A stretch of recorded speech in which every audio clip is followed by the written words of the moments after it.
আপনারা অনেকে ব্যথিত যে আমরা জিততে পারলাম না। কি যে হয়ে গেল আমি নিজেও বলতে পারলাম না, কি যে হয়ে গেল।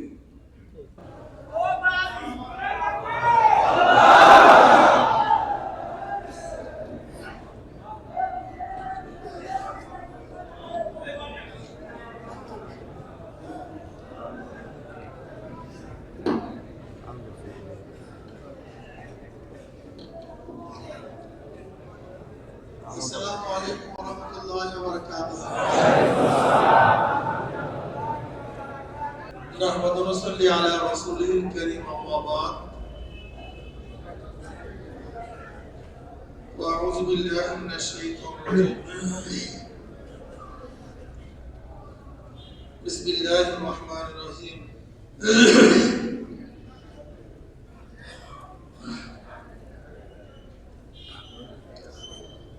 ألف لام ميم غلبت الروم في أرض أرضهم من بعد غلبهم سيغلبون في بضع سنين. صدق الله العلي العظيم. شهد الشكر اللهم صل على سيدنا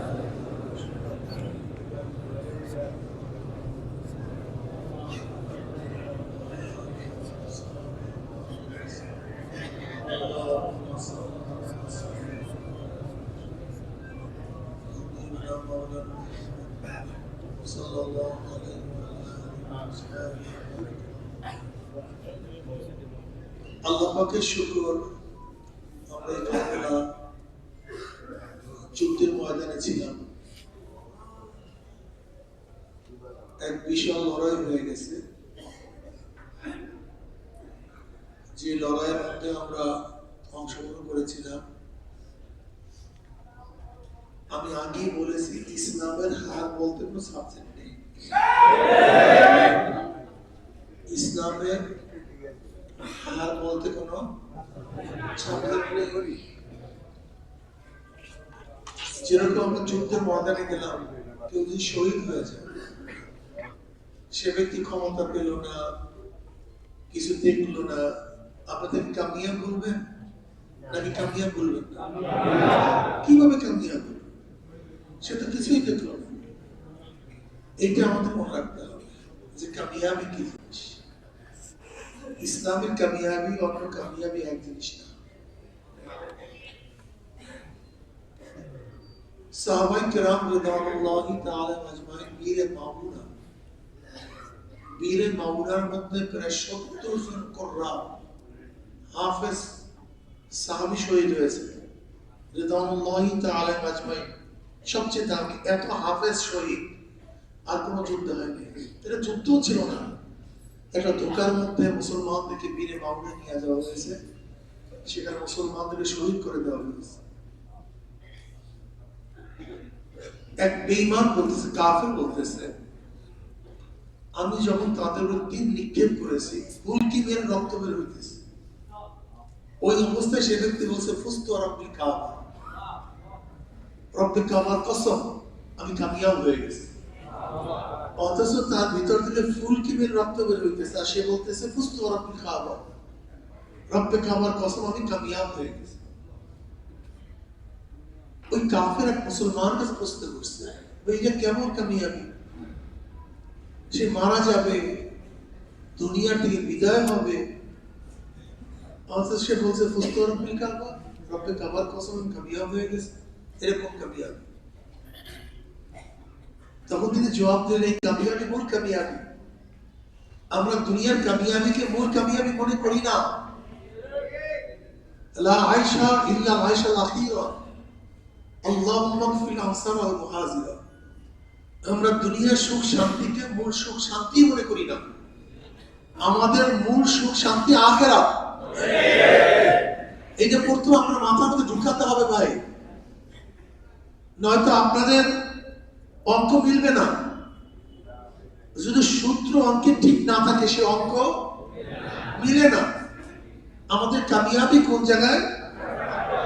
আখিরাত। আমরা এখানে অংশগ্রহণ কেন করেছিলাম? আমাকে প্রশ্ন করছে এক সাংবাদিক, দেখছেন কিনা আমি জানি না। আমি বলছি জনগণ আমাকে খেদমতের জন্য গ্রহণ করে নাই, সে ব্যর্থতা আমার না। জনগণ আমাকে তাদের খাদেম হিসেবে গ্রহণ করে নেই, তা আমি কিভাবে তার খেদমত করবো? যদি গ্রহণ করতো তো খেদমত করতাম, গ্রহণ করে জিম্মার থেকে খালাস হয়ে গেছে। বিশাল জিম্মা, বিশাল পেশানি। তা বলতে হুজুর বিশাল পেশানি হলো আপনার নামছেন কেন? ইসলামের জন্য, ইসলামের জন্য। যদি এর মধ্যে ইসলামের কোন স্বার্থ না থাকলে, আমি বারবার আপনাদেরকে বলি, ইসলামের কোন স্বার্থের মধ্যে না থাকলে আমাকে ঝাঁটা মারলো, আমি কিন্তু এর মধ্যে এই নির্বাচনের মধ্যে অংশগ্রহণ করতাম। ইসলামের স্বার্থ আছে বর্তমান জমানায়, আগের জমানায় হক এবং বাতিলের মধ্যে পার্থক্য করার হাতিয়ার ছিল তলোয়ার, ঢাল, তীর। আমাকে বলেন তো বর্তমান জমানায় হক এবং বাতিলের মধ্যে পার্থক্য করার হাতিয়ারটা কি, মাধ্যমটা কি? আমাকে বলেন তো। ওই জমানায় হক বাতিল ছিল, এখন কি হক বাতিল নাই?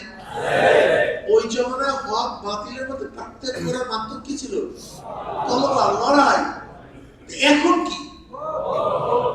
তাই তো বলছি, এর মধ্যে জিত এবং পরাজিত তো মাওলার জন্য। ইন্না সালাতি ওয়া নুসুকি ওয়া মাহইয়া ওয়া মামাতি লিল্লাহি রাব্বিল আলামিন।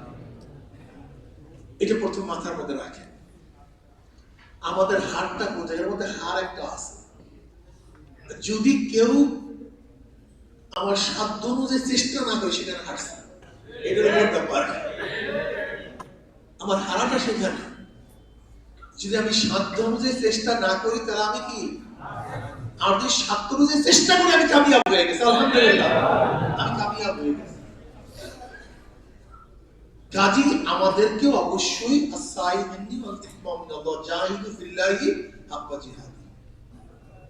আপনারা অনেকে ব্যথিত যে আমরা জিততে পারলাম না, কি যে হয়ে গেল আমি নিজেও বলতে পারলাম না, কি যে হয়ে গেল।